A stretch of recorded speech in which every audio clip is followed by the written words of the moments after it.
Presented by Adi Shakti Films.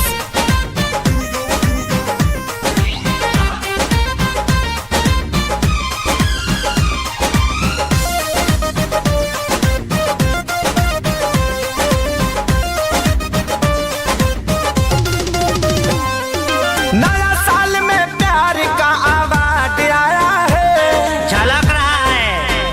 हाँ नया साल में प्यार का अवार्ड आया है। लाभार का हो लाभार का ग्रीटिंग कार्ड आया है। लाभार का ग्रीटिंग कार्ड आया है। ये तो खुशखबरी है। चुप चुप खुशखबरी।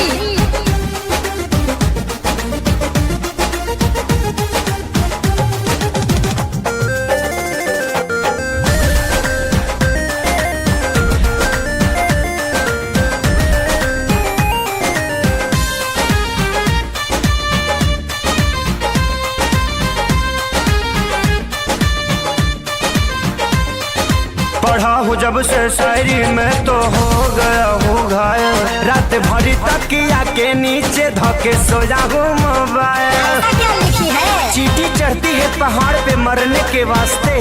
मैं ग्रीटिंग कार्ड भेज रही हूँ प्यार करने के वास्ते। Oh my God, दर्द है, दर्द है। हाँ, दूध में चाउर पड़ता है तो खीर होता है। चीनी भी डाल। दूध में चाउर पड़ता है तो खीर होता है।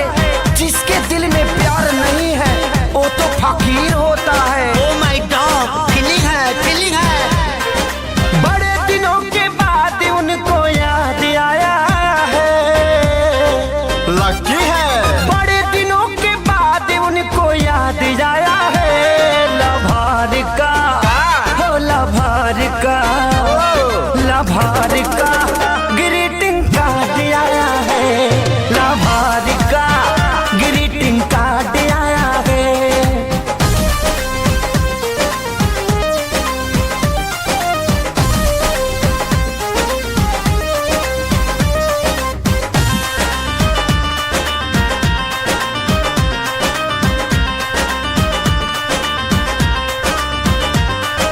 जब से लेटर मिला है दिलवा मेरा खिला है।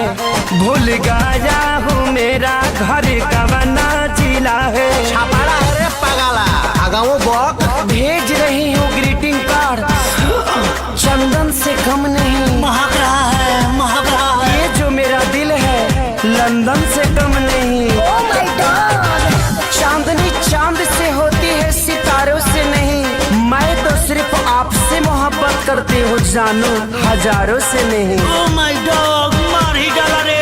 श्याम देहाती प्यारे लाल आजाद लाया है। सोनू आशीष खेसारी ला प्रसाद आया है। लाभार का हो लाभार का ग्रीटिंग कार्ड आया है। लाभार का ग्रीटिंग कार्ड आया है। Presented by Adi Shakti Films.